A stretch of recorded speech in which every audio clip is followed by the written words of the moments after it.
Lacrosse Competition Kickoff. We're coming to you live from Manchester, New Hampshire, the home of First. They are excited here. Woo, baby! It's cold outside, but it's hot indoors. We have 138 kickoffs happening all over the globe right now. We have 3,600 plus teams competing this year. And if your kickoff is as excited as this one, you're in for a treat. You guys ready?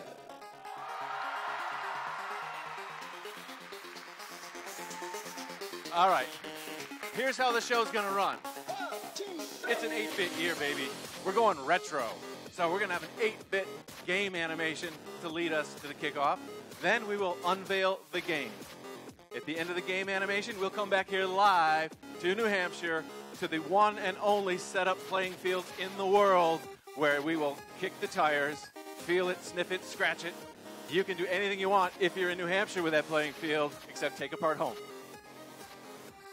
We'll go on the field. You'll see a lot of the field elements. We'll do some interviews with some of the first staff, and then we release the game manual code. Is everyone ready? All right. We're going to count it down. We're going to count it down together around the world. And I've got a special guest to help me count it down. Everybody around the world. And 3, 2, 1.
Wow, making the transition from just a few pixels to reality is kind of bumpy. Next time, I'm wearing safety glasses, and I gotta get a better helmet. Okay, here's the deal. To get the GP Power Cube, you gotta look inside yourself. Look in your own brain. See, we humans are 64-bit plus, but we still have some powerful under 8-bit programs. When primitive humans were out on the savannah, we moved ahead of the other animals because of more powerful brains. However, things have changed, and they have changed faster than our brains have evolved. No, to do well in first power-up and in your life, you've got to use only 64-bit plus. Firsters powered up by GP will have a big advantage, and bringing GP to all societies will be a win-win. Yes, let's look at how GP and first power-up go hand in hand. Our brains are powerful, but most of us do not study how our brains work. However, many scientists do, and they're trying to get us to listen. Their research shows that our intuitive brain, the subconscious one that we tend to discount, is very powerful. It runs our lives much more than our deliberate, conscious brains. That sneaky and hidden and powerful intuitive brain has too much influence. Now, gracious professionals have learned metacognition. They know how to think about their own thinking. They know, for example, that it is very important to stop our sneaky brain when it is telling us to do the wrong thing. You see, evolution rewarded some nasty behavior, and we easily fall prey to inclinations to do the bad stuff. For example, we are pre-wired to be attracted to other humans, and that can result in some wonderful stuff like caring love. Or it can lead to awful stuff like sexual assault. Not good. Gracious professionals recognize the need to lean toward the good part of that drive and suppress the other. Also, we are pre-wired to feel anger and frustration. Those emotions can produce a strong urge to fix wrongs, or they can destroy. We are pre-wired toward tribalism. That one includes some very powerful urges. Now, tribalism gave humans a huge advantage over other creatures. We learned to work together, to share, and to protect one another, but on the other end of the tribalism spectrum is kill the other tribe. Gracious professionals know how to pick out the good parts of tribal instinct and reject the bad. Compete like crazy, but compete fairly and ethically. Listen to the empathy bubbling around in your GP brain. Clearly, any type of bullying is out. Clearly, any type of hostile behavior is out. There are many more subtle ways primitive inclinations can override GP. For example, we apparently love to oversell. Our modern culture celebrates it. We seem to think gross exaggeration is good. Everything is over the top. On the evening news, the fire never burns through the roof, it explodes through. Products are never slightly improved, they're dramatically better. Every rain shower is the storm of the century. The stock market plunges 2 points.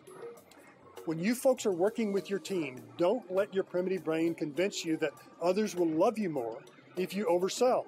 A team member who successfully sells a bad idea is not helping. Conversely, if a quiet person has a great idea and no one hears it, the team also loses. Just remember, being persuasive does not make you right, and being right does not make you persuasive. See, being persuasive is part of being gracious. Being right is part of being professional. To get the GP in Power Up, you've got to do both. And one final thought. Scientists have some solid data that teaches us that our primitive brain can fool us into accepting what our tribe says over objective truth. Now, in First Power Up, as you build and test a machine that absolutely obeys the truth of Mother Nature's laws, you can learn an important lesson about truth's superiority over groupthink. Pay attention to it.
That's better. You can't do any real work with loose clothing hanging about. Now let's get something straight. Very soon, you're going to be let in on this year's game, and it's another good one. Trust me.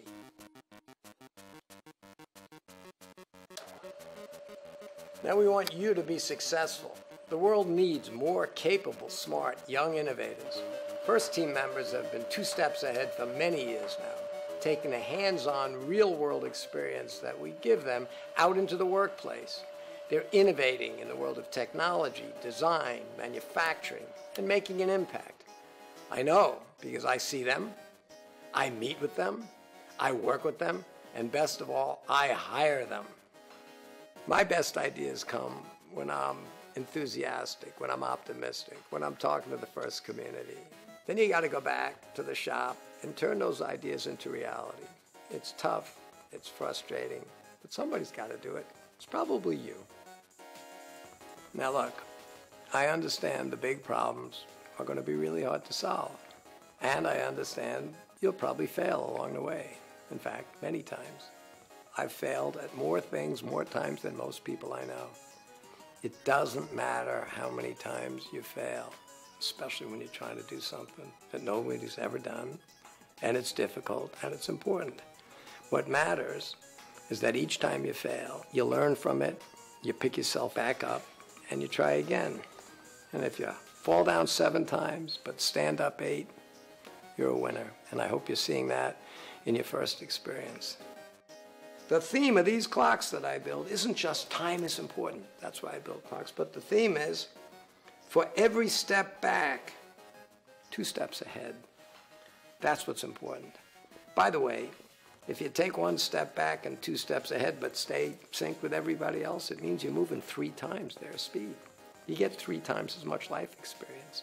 You get 3 times the ability to work at a difficult problem, to fail, take a new risk, pick yourself up, and move ahead. That's what's going to take to keep the world advancing. So my message this year is pretty much the same as my message every year. Use your time wisely. Be willing to take risks. Learn from your failures. And keep moving. And by the way, not all those risks are technical risks with your robot. We need to grow first faster. To grow first faster, we need new and different ideas, bold new approaches. Reach out to your community. Reach out beyond your community. Help us grow first faster. Not all of what you try will work. We'll learn from it and we'll try something else next year. Again, take the right risks, move us ahead as quickly as you possibly can. Have a great season.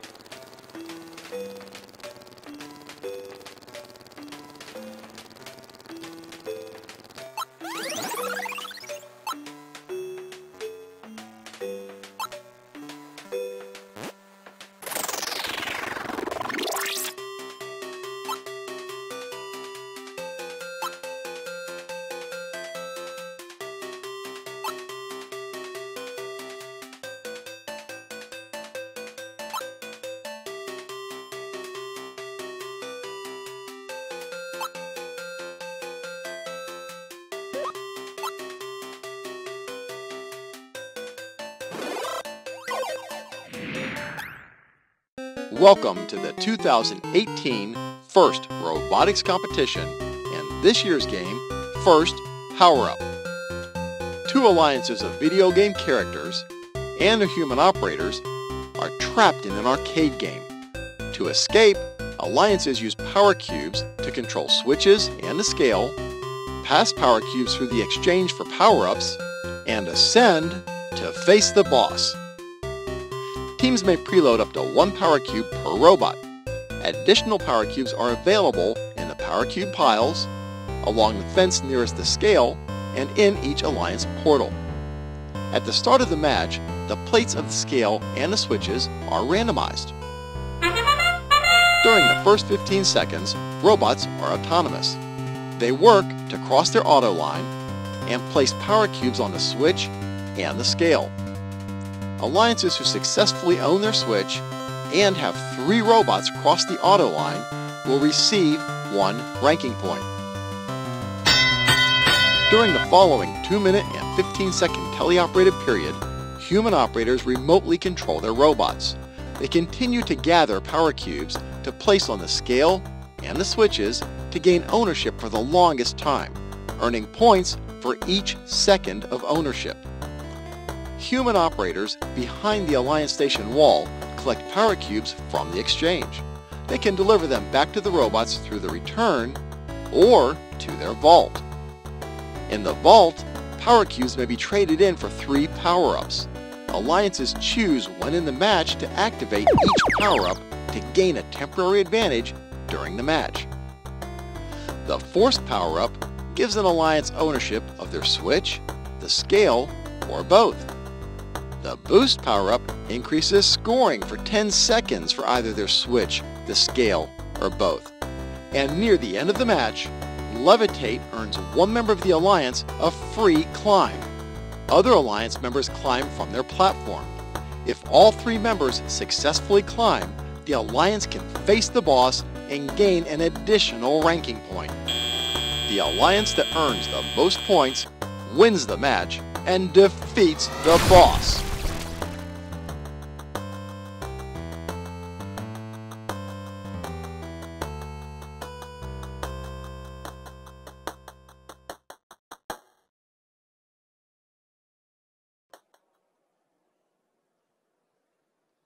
And here we are, live on the first power-up playing field known as the arcade.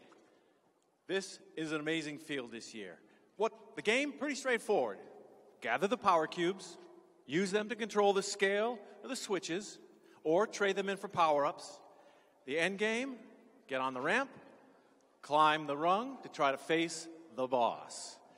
Now, we know you have a lot of questions about the game, so you can tweet them to us at AskFirstPowerUp, hashtag AskFirstPowerUp, and we'll answer those in a few minutes. Oh, and look, here comes the first robotics competition boss himself, Frank America's here. Hey, Blair, how we doing? Happy kickoff. Hi, happy kickoff to you. I'm telling you, I am so excited. The atmosphere in the other room is just so electric with the teams here, and they're starting to stream in right now.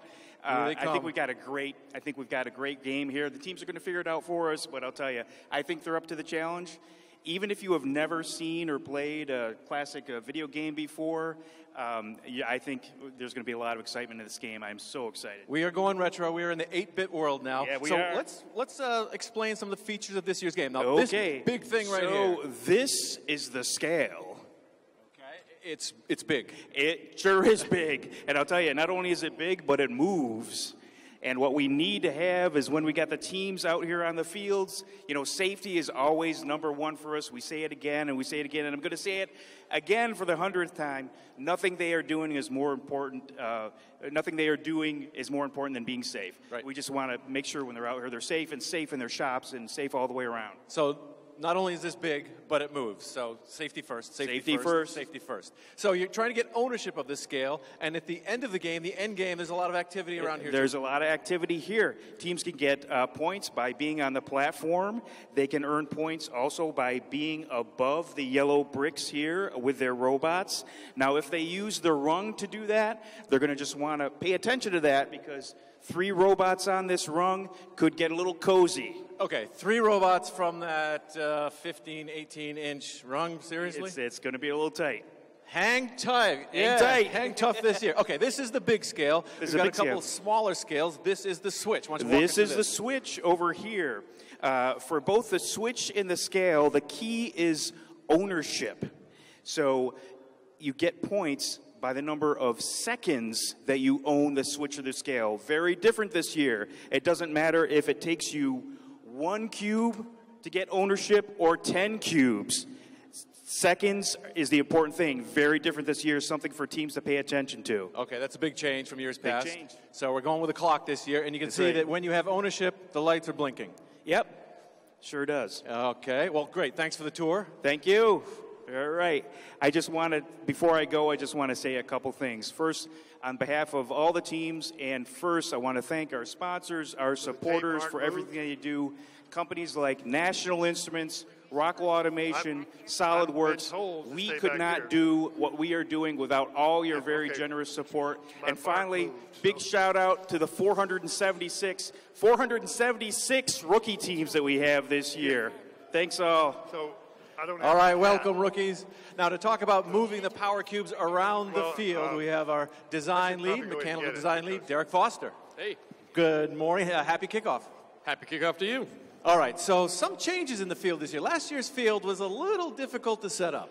It was. Last year's Steamworks game was a really fun game, but it was really difficult to set up. So this year, we tried to really focus on creating a fun game, but also one that's less taxing for our volunteers. And I'm sure the volunteers are all super happy to hear that. Sure they are.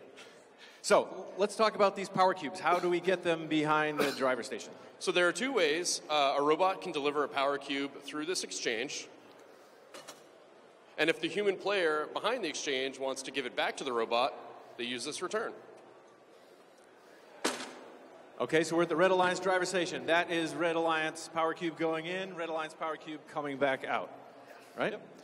Now, Blue Alliance also has a player station at this driver station. How do they get the cubes in and off? They do. So the second way for a human to get a robot the power cube is through the portal, where Malcolm is now standing. At each end of the Alliance station, there is a portal. To place a power cube onto the field, place the cube inside the portal and push the handle.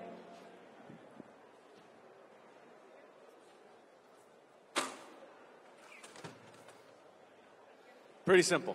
Pretty straightforward. Absolutely. Well, gorgeous field. Malcolm, Derek, thanks. The teams are loving it. They're all over this field. Nice job this year. Thank you, Blair. Next up, we're going to go to the vault. Let's make our way back there.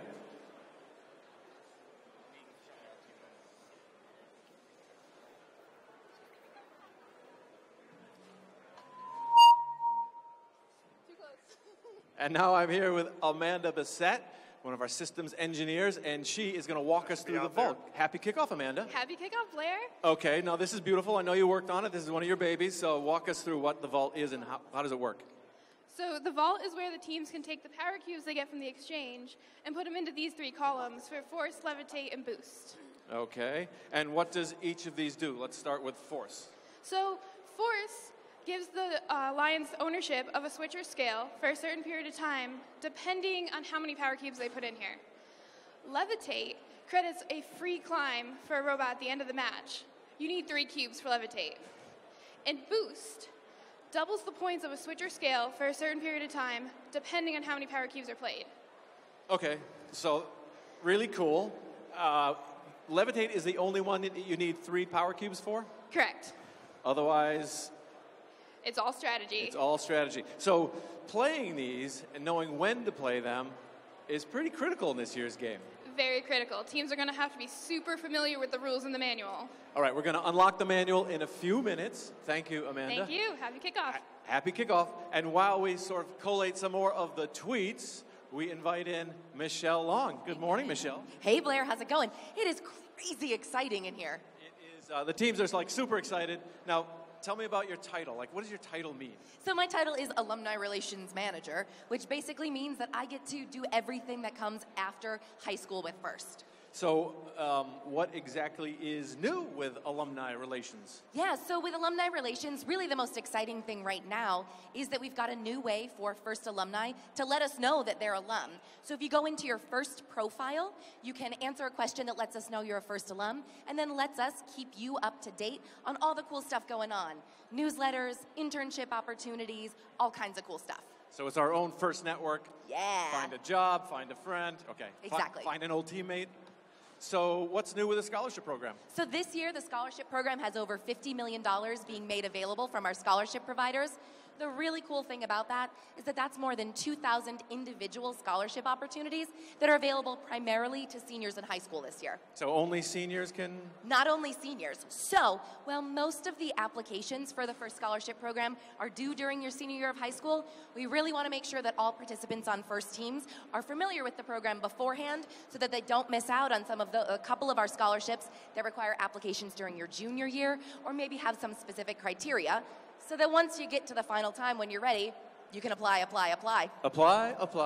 Okay, I saw some First alumni patches actually on some of our staff members. What are those? How do you get one of those? So you saw those on Amanda and Malcolm earlier. Yes. So First alumni who are actively involved with First at official events through all 4 of our programs get a patch that recognizes their contribution back to First as volunteers. It's a really neat way for you as participants to see at events who's been in your shoes before. So as you're out at events this season, if you see someone rocking one of those alumni patches, go up, introduce yourself, say hi, and ask them about their First story. You'll find some interesting stuff going on. And then, don't forget to thank them for volunteering. So the volunteers make First go round, and we have so many alumni volunteers. Absolutely. All of our volunteers are spectacular and amazing. Yeah, it's great. So, well, thank you for stopping by. Thanks for having me. Happy kickoff. Happy kickoff. All right. Up next, you can see we've got our kit of parts being distributed on the far side of the playing field here. And we have our kit boss, Kate Pelot is here. Welcome, Kate. Good morning, Blair. Happy kickoff. Happy kickoff. So, what's new in the world of the kit of parts? Yeah, today's a big day for the kit of parts team. We've spent all year getting these kits ready to go. So everybody's going to walk away with their kickoff kit today. In it, power cubes, hopefully useful things, hopefully interesting things. We're really excited about it. So the kickoff kits aren't the only news today in the KOP world? No, it's a trifecta for us today. So First Choice gets round 2, launches today at noon. So you can do a second round of priority lists with some new parts. You get 200 more credits. And we have some new items going live on the virtual kit page as well. Very cool. So you've been busy? A little bit. Yeah. All right. So don't go anywhere because we are going to answer some tweets now. To do that, we invite Matt Pelot in. Come on in, Matt. Oh, the phone is lighting up. Matt Pelot, game design lead. Hey, everybody. Happy kickoff. Happy kickoff, Blair. All right, so let's... So our first question is what is inside the cube. Can you show us, Matt? Sure. So inside the cube, so we take the cover off, and inside there's a white milk crate. It's like 13 inches by 13 inches, 11 inches tall, and it weighs about 3.5 pounds. Sweet, thanks, Matt. All right, we got another one from Nick. He wants to know, are you allowed to launch the power cubes?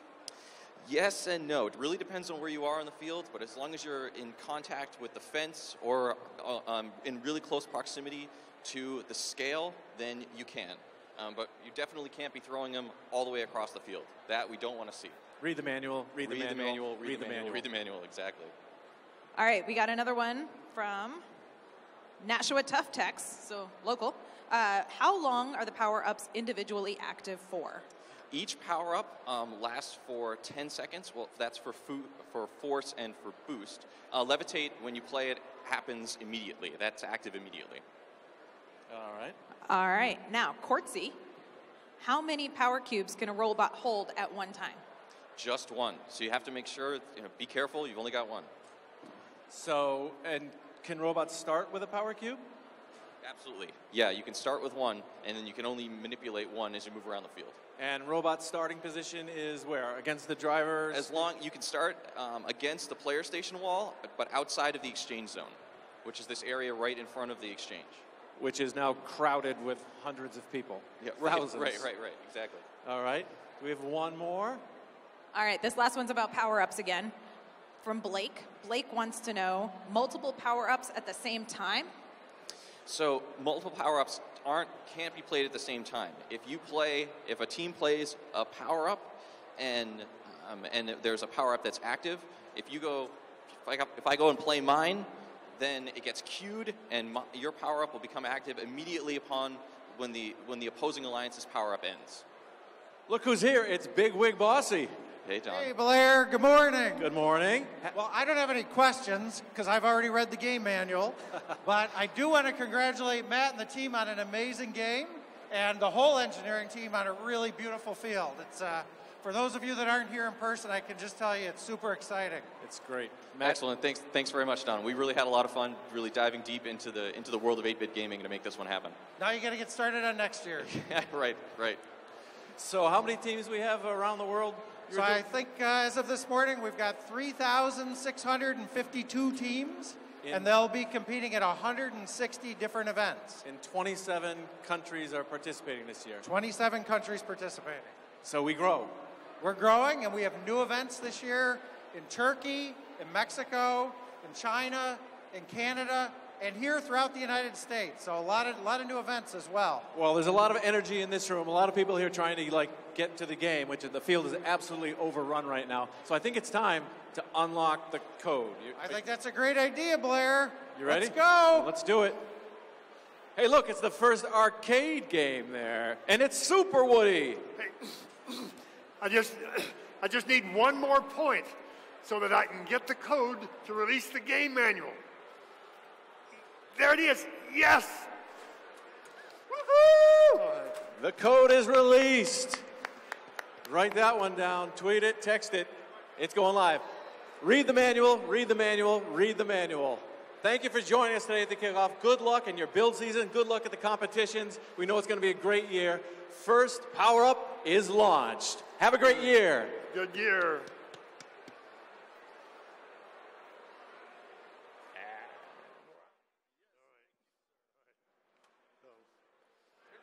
Yeah.